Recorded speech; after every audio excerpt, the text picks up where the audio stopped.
OK， 那我们就开始来我们的结构的修剪。那这个头发呢，我打算采用一个干发裁剪的方式，大家看得更加的清晰一点点。对于剪发的时候，给予大家的建议是什么呢？希望大家剪头发的时候一定要先从刘海开始啊，就是从前往后剪，不要从后往前剪，这样客人的直观的能够感受到它的这种变化是完全不一样的。那模特的要求呢，是希望能够剪一个空气刘海，他以前是自己剪的是吗？对，他之前是自己剪过的刘海啊，那我们还是按照他的诉求给他剪一个空气刘海下来。但是他的刘海是比较毛躁、比较卷的，烫过吧？烫过。刘海烫过是吧 ？OK， 来，模特是有刘海的情况下，我们一定是要以中分为主，中分之后，在发际线2指的位置，2个手指的位置分到眉尾正对上去的点，这是一个小的刘海区啊，分区一定要分好，分区分不好，整个刘海就是一个致命的错误啊。这是我们刘海区2指位到眉中，预留一个长度什么呢？就模特它最终烫完之后可能还会稍微短一点，所以我们基本上留的会稍微的长一点。到眼珠的位置，我们分2刀修剪，第一刀没有任何层次啊，没有任何层次。第二刀我们逐渐的把层次水平于地面提拉。近点看的时候，它会有一个小的弧形，我们保留2边的长度，把中间长的地方给它拿掉，这样就剪到一个又有形状又有层次的刘海啊，分2刀修剪 ，OK 啊，因为是分开的啊，等一下我们会做一些定根的处理。哎，你看又多一个技术。第2个区副刘海，我们从主刘海往上再往上分1指位，副刘海呢往后分1指位，长度我们把它定到下巴，这是副刘海。来提示啊，这个时候在修剪的时候，副刘海记住是往一边梳，水平于地面提拉，并且水平提拉。直接跟主刘海去做一个连接过渡。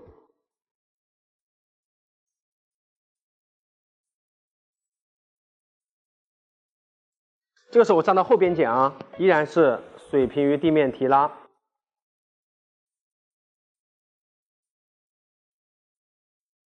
这个时候我们开始来修剪结构。长度呢，我就不希望它把长度变得太多啊，我可能稍微的修一点点尾巴就好。头发特别干了啊。给大家找到的发质就是沙龙现场中遇到最多的一些疑难杂症的发质。尾巴我稍微的修掉一点点，在这里切记哦，我们并没有在后边去剪长度啊，各位老师们听好了，你在后边剪完长度之后放到前面来，最常见的问题就这一块变短了，所以建议大家是干嘛？放到前面把它剪齐，后面轻微的去点点角就好。我们给到大家的东西就是什么？简单粗暴有结果。在沙龙现场中不需要把很多东西搞得太复杂，我们做商业的啊。如果在前边剪完之后，在后边呢，大家会发现会有一个小角啊，会有一个小角，我们轻微的把这个角拿掉一丢丢啊。其实它之前剪过，没有太多，我长度基本上不动。那这里呢，我们就要剪一个椭圆，往2边往上收。剪完之后已经是2边短，中间长，形成了一个大的椭圆。这样放到前面之后，依然前面保持是一个水平整齐的状态。我们不要把底线剪得后短前长啊，那这是一个大忌。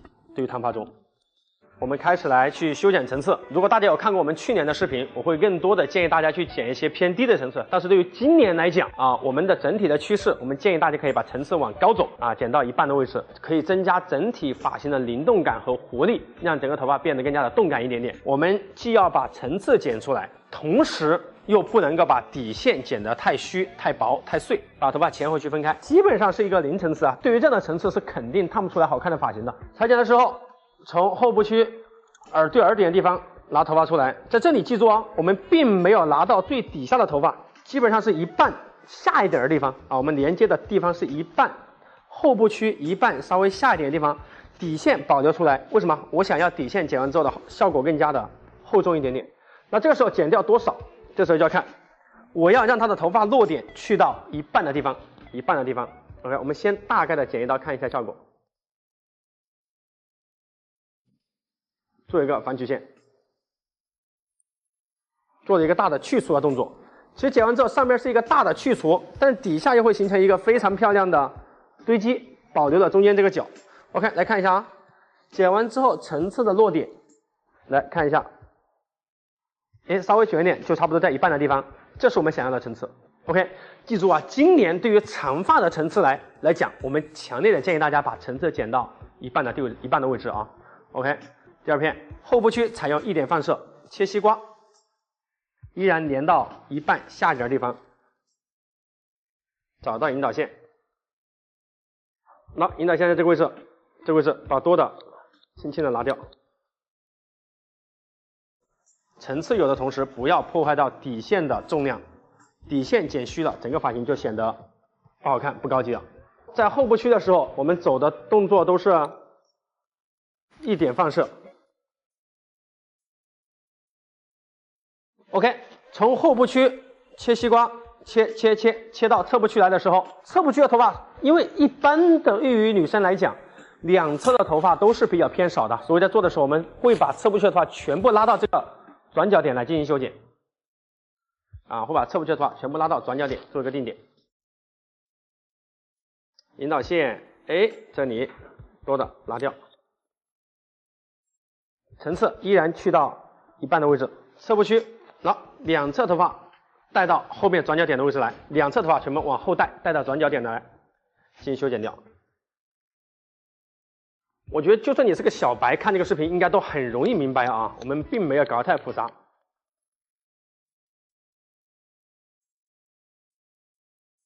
另外一侧一样的裁剪方式，特别多，去掉，起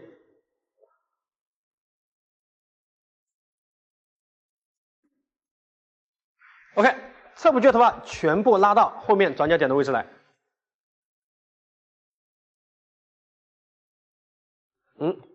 多的去掉。有层次又不破坏底线，拉到后边来，多的切掉，把头顶分一个小的 U 型区出来，把一些两边不对称的地方做一个轻微的连接啊。剪完之后肯定是一个 U 型的弧形啊，把头顶轻微的点剪一下。那剪完之后呢，大家就可以看到整体的发型的层次就被剪出来了底线也相对来说没那么重。那这个时候呢，但是整个头发边沿层次是不明显的、不清晰的，所以这个时候我们会把边缘层次给它剪出来。在这里记住啊，重点我们是斜前分片，然后把所有头发拉到对面眼珠的中间，左边拉到右边眼珠的中间去进行修剪。在这里层次的高低，这个就要自定义了我个人还是建议大家把它剪得稍微的高一点，剪到一半的位置，就是长度一半的位置，大家看到吗？2:2，一半 ，OK。OK， 那这个时候呢，梳出来，中间梳出来，以这个长度为引导线，把这边做一个引导线，左边剪多斜，右边就剪多斜。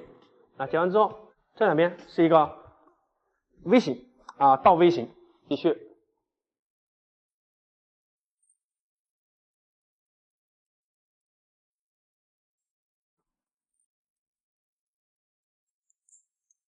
这个时候在低角度，因为是高角度剪的，所以底线是剪不到的，所以这个时候还要低角度，把侧部下去的头发那个角给它拿掉。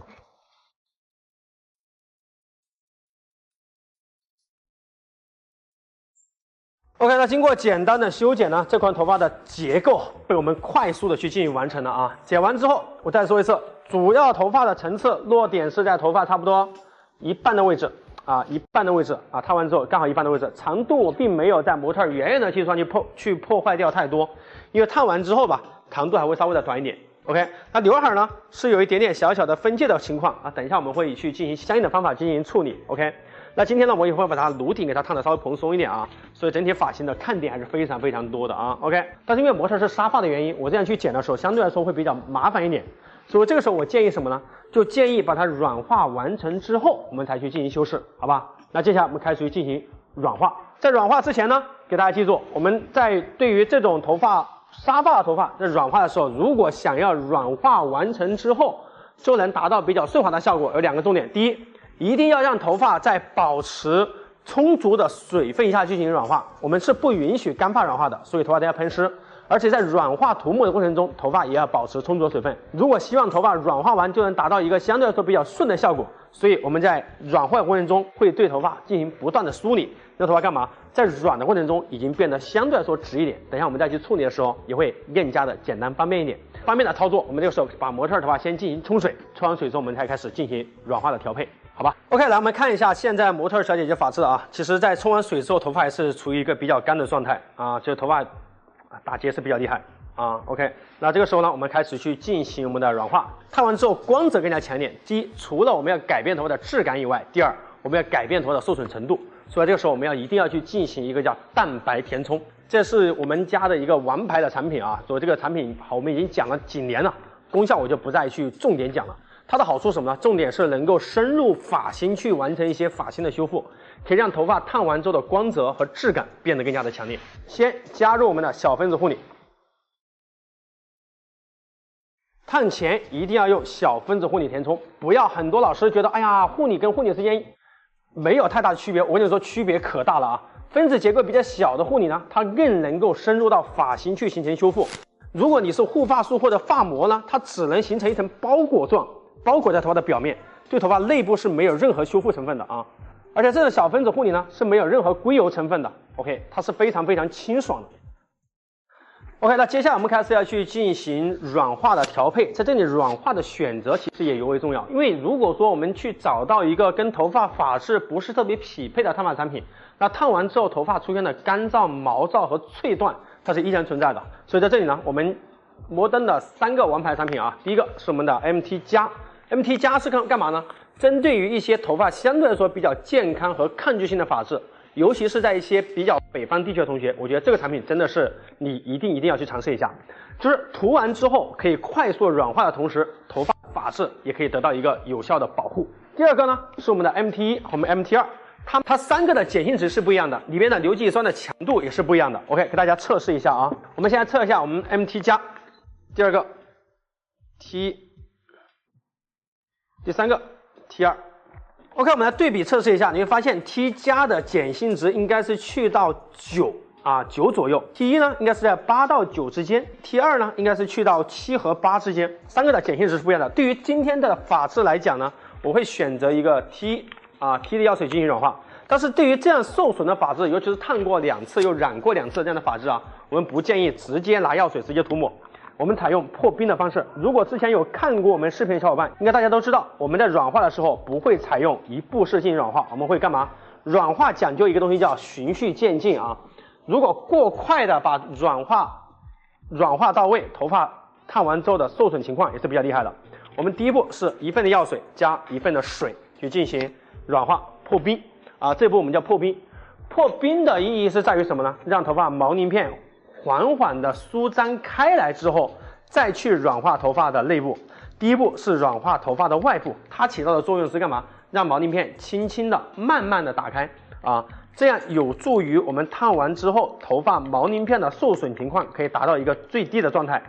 这个东西就好比如一个受损的头发，就好比如一个受损的门一样，门都坏了，里边的养分那流失的自然会多，所以对于门的保护是尤为重要的。为了更好的涂抹，我们把它分成了3层。因为头发是沙发的原因，所以在这里呢，我们基本上不考虑全部软化，但是要烫发根呢，预留3指位，底下的我们全部给它软到发根去。沙发的原因啊，如果不是沙发，我肯定没必要软化到这么到根。破冰的时候不需要涂抹的太厚，尽量轻薄一点，薄一点啊。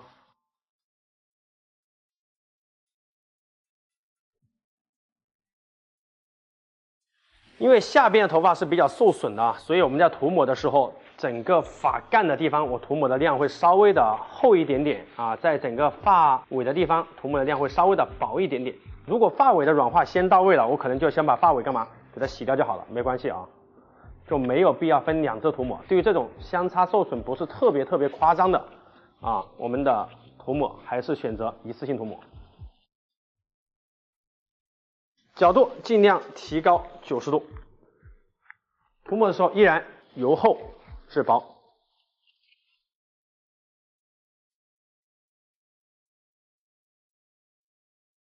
保留发根3指位。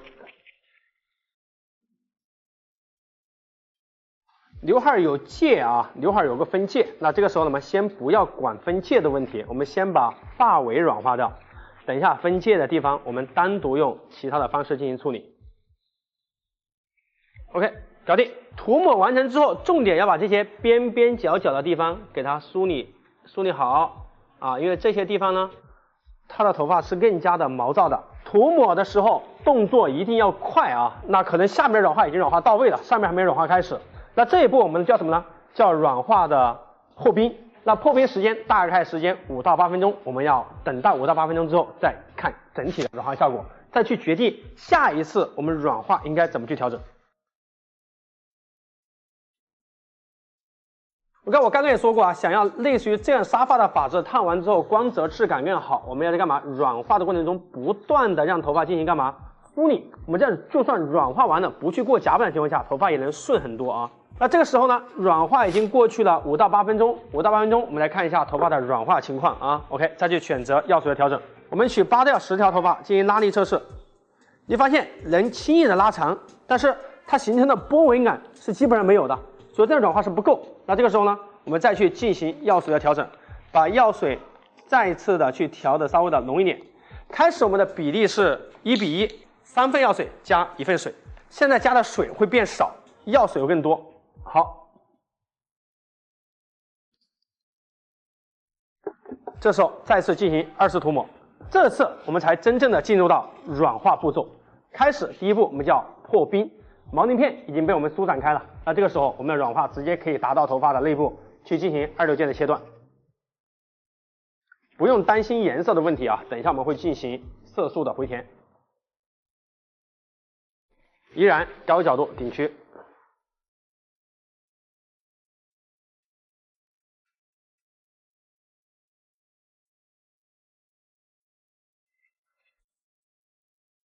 梳顺，一定要让头发顺的进行软化。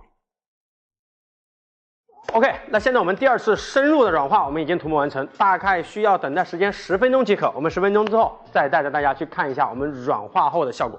这样的头发呢，软化到差不多的时候，我们要用梳子全部把它进行疏通梳顺，为了让我们软化完之后就能达到一个比较顺的效果。在带着软化剂的情况下，用密齿梳把它梳顺，反复的疏通它，顺着毛鳞片。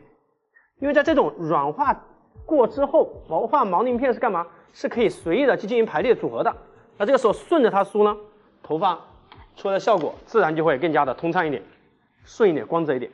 OK， 来看一下软化啊，拉个8到10条头发，拉长2倍，停留3秒。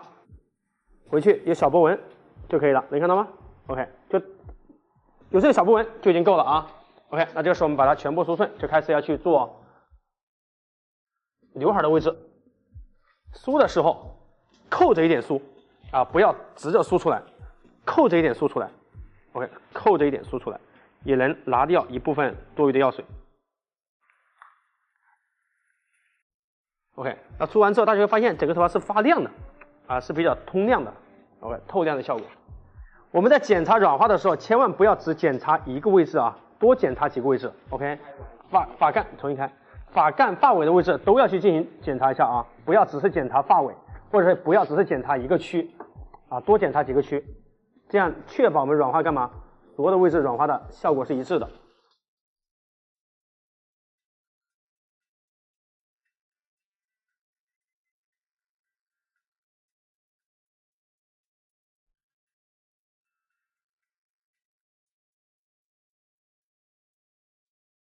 OK， 开始大家看到的位置是什么呢？是我们刘海区的位置是有一个分界的。那这个时候呢，我们用我们的特用的方式把这个分界给它去掉。OK， 我们用我们的面粉啊，就我们普通的大麦粉啊，加入少量的软化剂，大概的比例是面粉会稍微的多一点啊，1份的药水1.5份的面粉左右，把它调的尽量的稠一点啊，比如说调到我这种粘稠程度就差不多了。那这个时候会用到我们的一把密齿梳。OK， 来看这位置是分界的位置，用我们的梳子的头蘸取少量的药水。这个时候把头发垂直于头皮，用梳子的头轻轻的把药水输进去。我们是每一个发根上面都有药水，但是头皮上是不可能沾到药水的啊，所以用梳子的头少量的蘸取，少量多次涂抹，大概5分钟也就差不多了。OK， 让我们的所有发根是顺着往下的。OK， 大概停留时间5分钟。OK， 随着我们时间的等待啊，我们这个时候软化已经差不多了。我们检测软化的方式呢，是取10根头发左右进行拉力测试。拉长2倍，停留3秒，回去之后形成这种小波纹啊，就是我们软化的标准啊，就是我们软化的标准啊，这种标准是刚刚好的。OK， 那这时候我们开始要去进行冲水。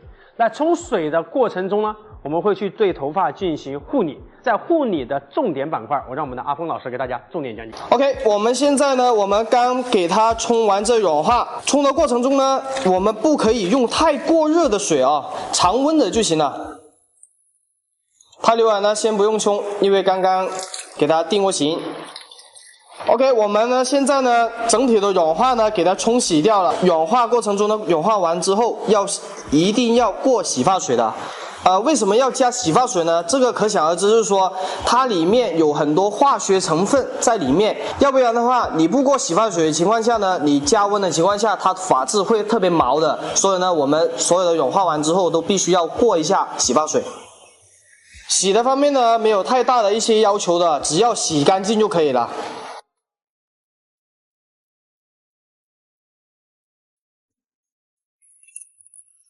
尽量冲洗这个刘海的时候呢，不要全部向后啊，尽量就是给它泼在一边，泼一旁去。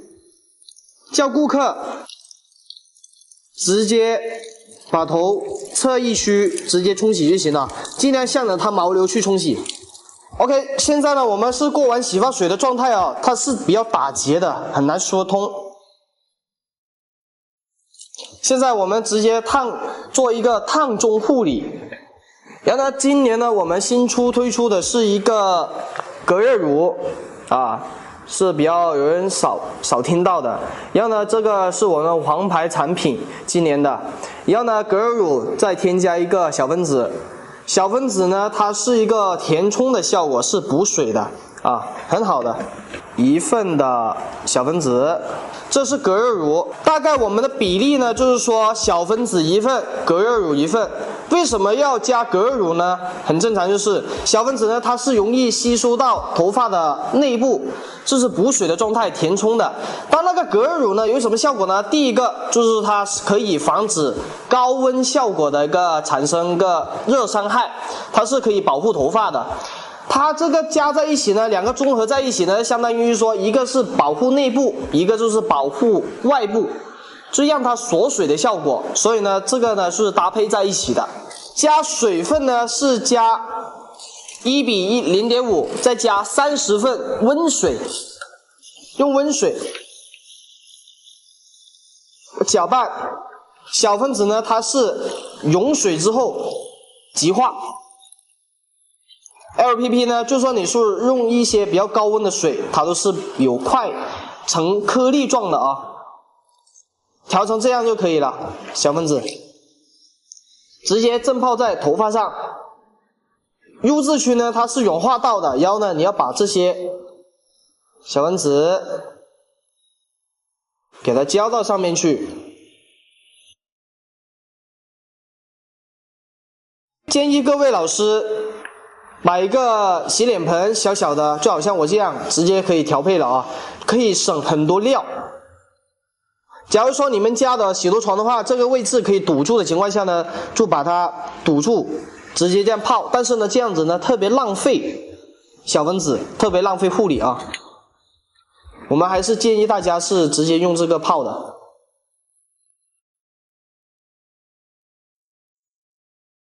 泡完小分子过程中呢，7到8分钟完事之后呢，就可以直接擦干头皮，直接带出去就可以了。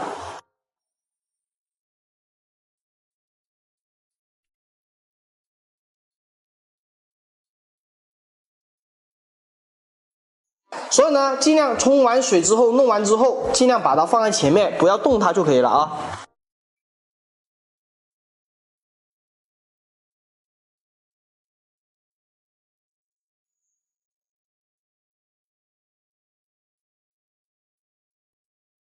OK， 那这个头发呢，我们就进行乱风吹干了啊。给大家看一下重点，好吧？给大家看一下重点，来，近点看一下，冷色调依然是冷色调，这就是产品的魅力，就是软化的魅力。就软化完之后，颜色并没有掉成一个很黄的颜色，它依然是一个冷色调，很漂亮的冷色，反而比干嘛？软化之前更好看。OK， 第二个点，大家看一下，我们把刘海的发根拨开，你发现所有的发根乱风吹干之后，发根是全部往下的，但是因为它刘海本身就是自然卷啊，没办法，等一下我们会用夹板的方式给它处理掉。但是发根这条界奇迹般的消失了，在定掉界的同时，发根依然保持蓬松的状态啊，这就是软化的魅力啊。发型是没有剪完的，我们先把它全部修饰完成，把发尾柔和掉，我们再去进行干嘛？过板烫发，把边沿线的结构再给它剪得稍微的整齐一点，因为这条线是整款发型的生命线，这两边都不好看，整体发型肯定就不会有美感啊。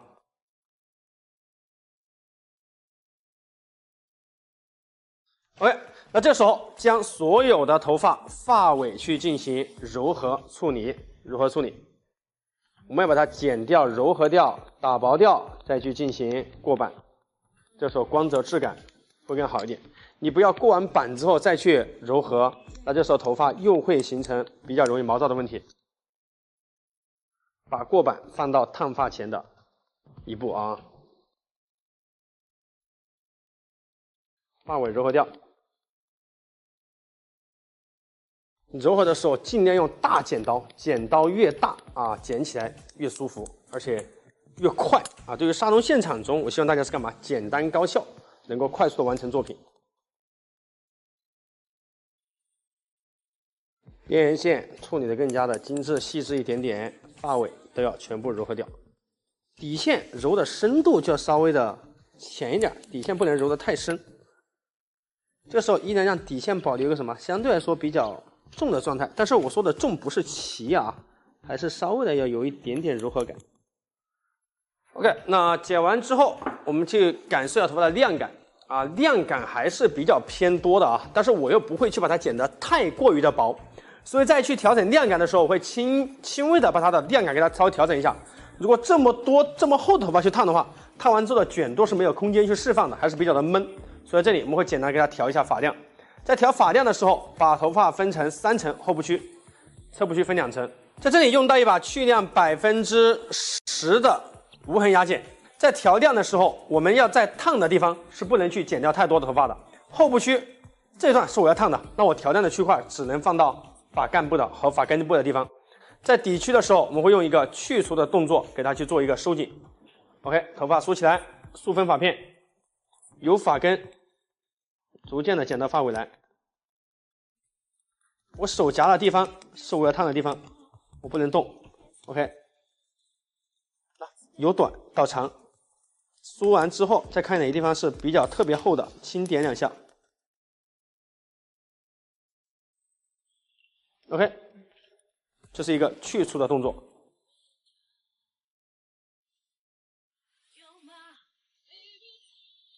把它亮感调的尽量均匀一致啊，均匀一致。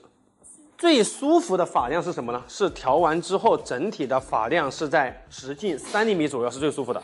OK， 一般对于两侧来说，我们不会去调的太多，由发根慢慢的到发尾来，但是后边我是不动的，整个后部区，整个发干的2/3我是不动的，我只打了发根的1/3。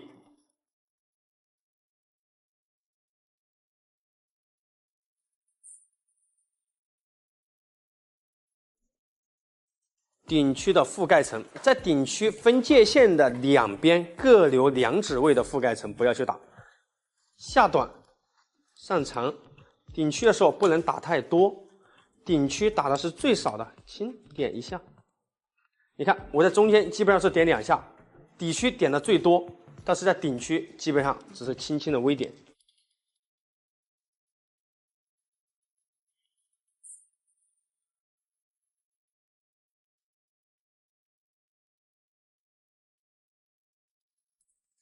基本上大家看不到任何的切口啊，基本上看不到切口。那没有切口或者切口不明显，那头发自然看起来质感就更好。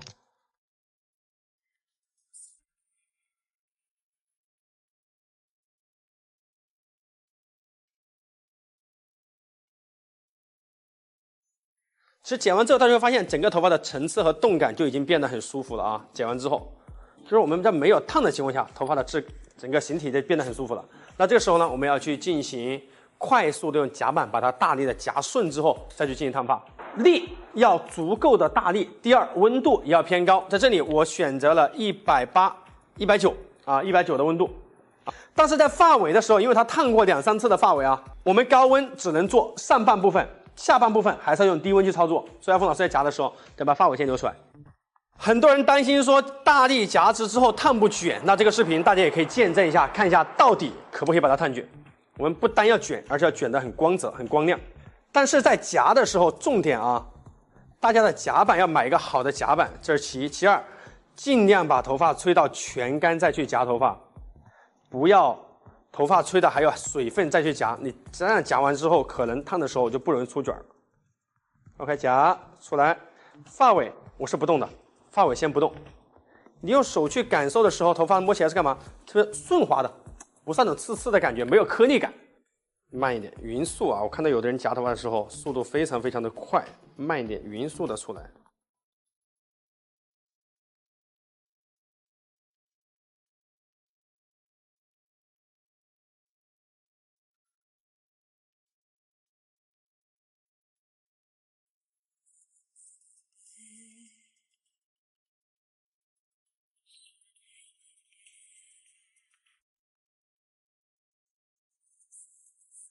OK， 那整个头发呢，除了刘海部分和发尾部分我们全部夹直了，那刘海部分我们要低温去夹，因为什么？我们刘海做的时候不是做直啊，是做卷。想要把头发往卷了做，温度就得往低了做啊。那这个时候呢，发尾因为是比较受水的原因，所以发尾的温度我们调到了170度啊，170度，把发尾给它过顺掉。发尾过的时候可以适当的大片一点点啊，因为发尾比较薄啊。OK， 低角度。把发尾一定要夹顺，不然发尾做完之后还是毛的。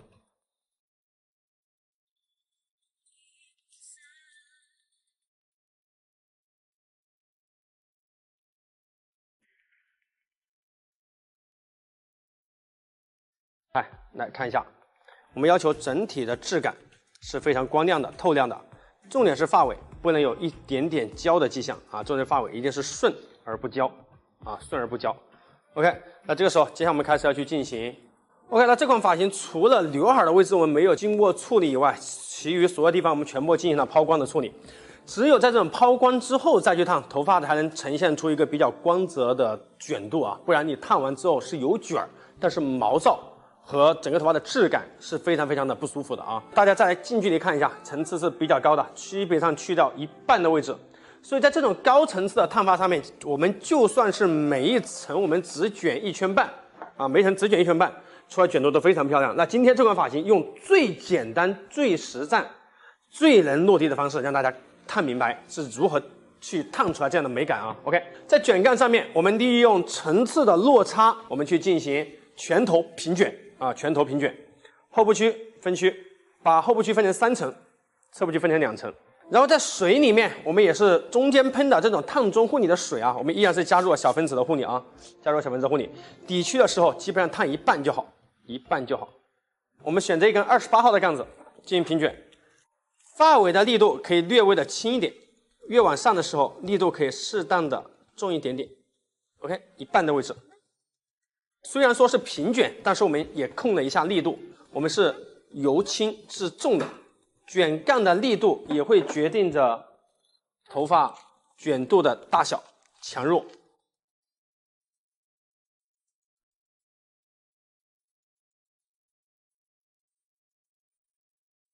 不要用力，一圈不要用力，好，逐渐的把力度加大。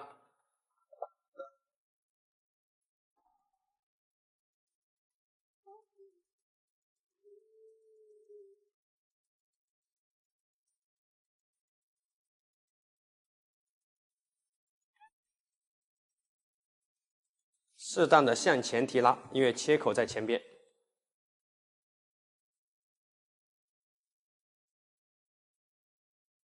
大概卷个2圈半的高度啊。基本上底层都是对半去进行上卷的，对半。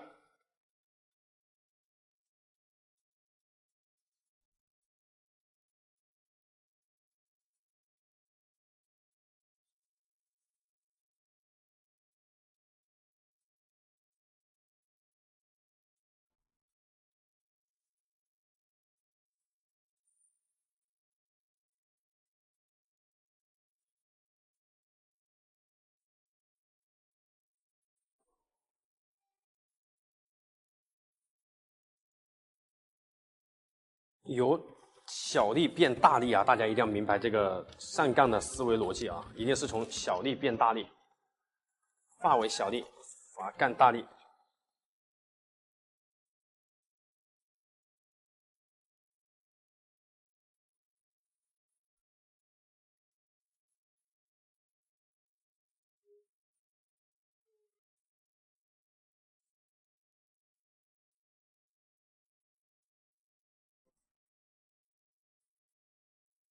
顶区的上杠全部采用高角度，因为这是一个高层次啊，高层次顶区就要高角度了。由小力变大力，记住啊，依然那细节看一下啊，发尾的地方我是轻轻的卷进去，基本上没有任何的张力。到发杠的地方，张力逐渐增大，我也不需要卷得太到发根。可以了，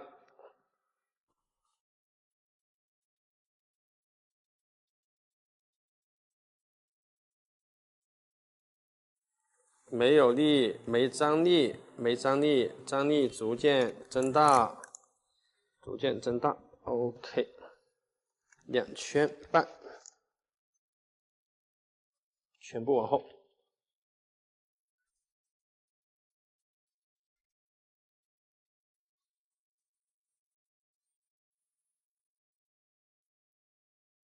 OK， 那这个头发呢，我们就上杠完成。那接下来开始进行加热。那刘海的地方呢，我们现在就把它处理掉。在刘海的地方，我们希望给它做一点点小小的弧度感，但是这种弧度感呢，我们要用夹板把它夹出来。记住，再去用弧形板去做一些卷发的时候，想往卷做，我们的温度一定不能太高。所以在这里呢，我会做一些把头发喷湿。边边的这些短的，我全部用弧形板给它做成小弧度，温度140度，低温的啊，低温往卷的做，蓬松一点，所以角度要高。往卷的做是低温，往直了做是高温，记住啊这个原则。我们开始再去往直的顺的时候用的是200，往卷的做的时候我们用的是140啊，140，这个弧度就是我们想要的啊。定完型之后会更加自然一点。那这里短短的地方也可以给它做一些小的弧度。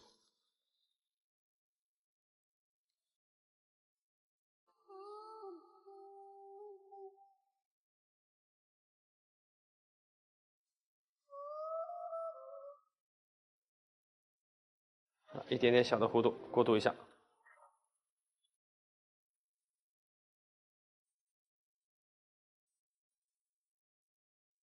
低温啊，不能高温。做一点点小的弧度，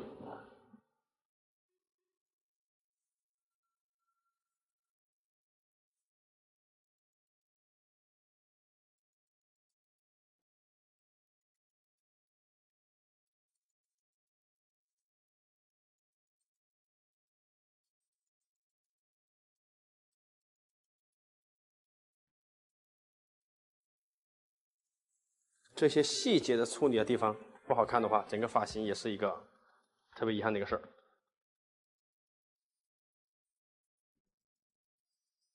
OK， 那接下来我们开始要去加热。OK， 那接下来我们就开始去进行加热。虽然说加热比较简单啊，但是里面还是有一些比较小的细节，因为它头发相对来说是一个偏多又偏自然沙发，相对来说比较粗硬的发质。对于这样的头发，我们用大干去烫的时候，如果想要把卷度和弹性烫得更加好的时候，我还是建议大家采用一些硅胶棉去进行包棉加热。那今天我们采用的加热的方式呢，是硅胶包棉加热7分钟，7分钟之后拿掉，然后继续把它加干。那么用的温度呢，从头到尾都是100度。记住，在我们的整个烫发体系里面，我们崇尚的是健康。健康还是健康，所以在这里，无论是软化的峰值，无论是在温度的控制上面，我们相对来说都会做的是比较的温和的，所以软化也会比较的低，整个加热温度也会比较低。但是我们采用了干嘛？一个包棉水分内循环的一个方法，可以让卷度的弹性变得更加的强烈。OK， 那今天我们开始进行加热，包棉7分钟，拆掉棉，然后加到全干定型。OK， 那现在加热完成。那加热完之后，大家会发现这里怎么去挑皮筋，它都会有一点点的小压痕，那这个时候呢，我们用夹板把压痕轻微的过渡一下。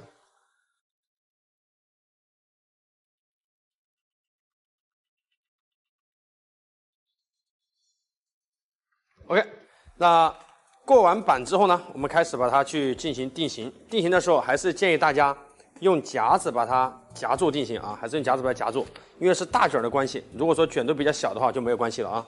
OK。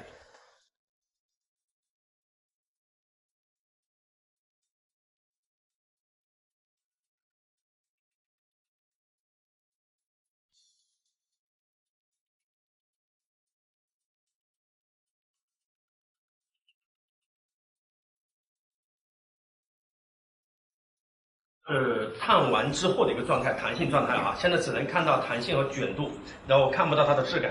质感我们吹干之后再烫，就是我们发尾用的力度会稍微的轻一点点，大家有没有感受到？就是发尾的卷度啊会稍微的大一点点，上面卷度会稍微的强烈一点点。OK， 通过这种高层次组合出来的这个卷度会非常非常的舒服。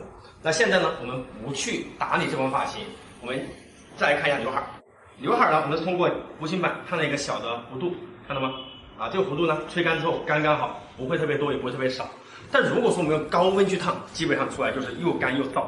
OK， 那接下来呢，我们要做一个事情，我们要把它的发根给它烫蓬松起来。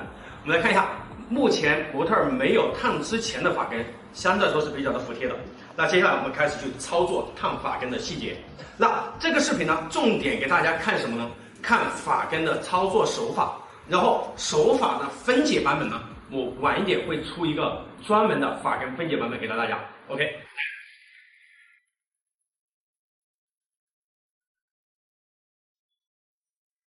烫发根一定是吹干才去烫的啊，没有湿发烫的。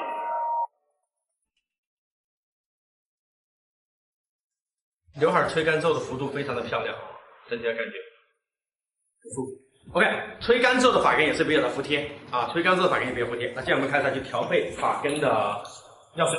我在整个发根烫的药水里面，我们加入了更多的定型的成分，就是你在用夹板去夹的时候，它很容易产生硬化的效果，就轻轻一夹就能够松起来。OK， 那接下来我们开始进行药水的调配，加入1.5份的面粉，我们是按体积比来调配啊。大概呢是我们的4个手指的宽度，4个手指的宽度角，保留发根0.5厘米去进行涂抹，大概涂抹的长度是3指位，3个手指的长度啊。烫一个发根的时间大概10分钟可以全部烫完啊，非常的方便，非常的快。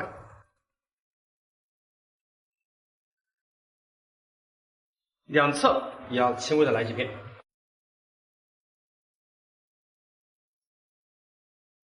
我们是烫整个小的 U 型区，至于你想烫多宽，那这个时候还得根据每一位客人他的头骨来决定，没有绝对啊。OK， 接下来我们开始进行操作。夹板我们现在用到我们最新的一款夹板，那夹板经过第3代升级之后，它的整个漆面呢更加的顺滑，而且就算我们再去做这种冷烫操作的时候，它也不会去脱漆面，这是其一。其二呢，因为这种夹板的整个温控是比较好的，所以整个烫的过程中都是比较恒温，所以不会出现头发干嘛容易断的情况。OK， 高角度轻摆夹住，往前推1厘米，往下压，再往上起，好，回来，往下压，再往上起，大概重复3次，搞定。一片啊，非常的简单啊。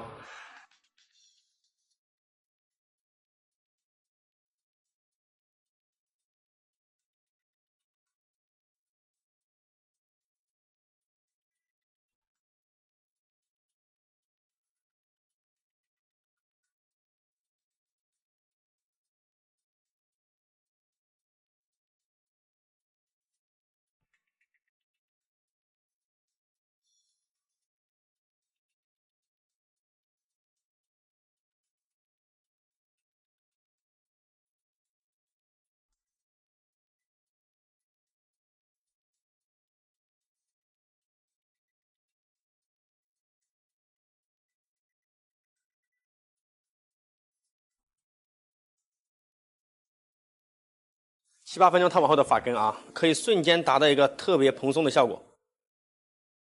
这种可以很快速啊，很快速的原因是什么呢？因为药水的产品里面我们加入很多定型的成分，所以你轻轻一夹，它很容易蓬松。OK， 这跟产品有很大的关系啊。我再说一次，虽然说产品它只是说一个决定蓬不蓬松的因素，但这个因素也特别重要。除了产品以外，手法也特别重要。也不是说拿这个产品回去，你没有什么好的手法，你随便一烫它都能松，这个也不一定啊。所以要产品结合手法。OK， 那接下来这个头发呢，我们就烫完了，来放前面看一下效果。发尾的卷度是比较慵懒自然的啊，比较的偏大的卷。OK。OK， 那整个后部区的卷度也是非常舒服的。那接下来我们就乱风吹干，看一下这款头发的一个。对于沙龙现场来说，其实我们更希望给大家呈现的是那种乱风吹干就能够打理出一个好的有美感的发型啊。所以这款发型呢，我建议大家在这一年啊多点去推广。温度不用太高，分数不用太高。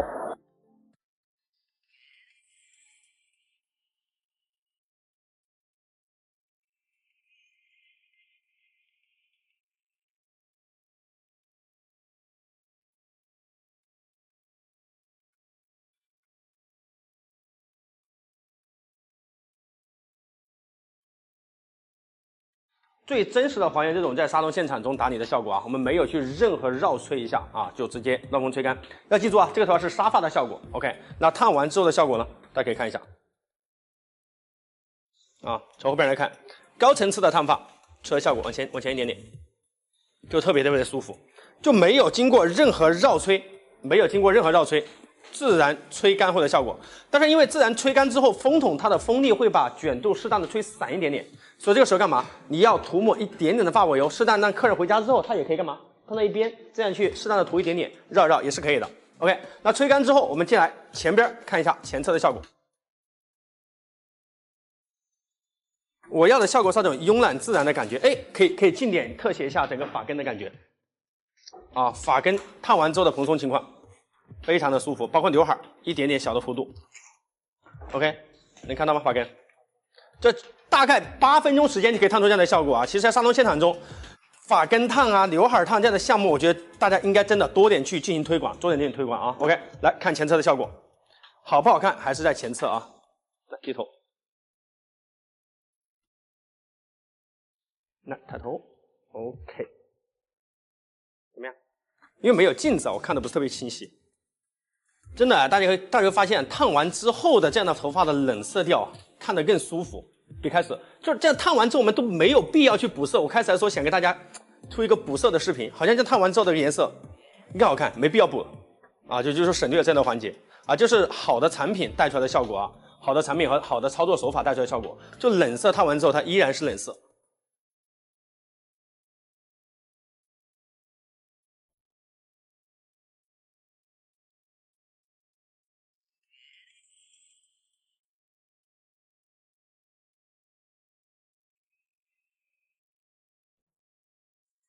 大家可以近一点看一下啊，这样烫完之后头发的质感，这种毛躁感，包括整个发尾的感觉，就特别的舒服，就是没有经过任何打理的，就是乱风吹干之后的效果。OK， 随便梳啊，都特别好看。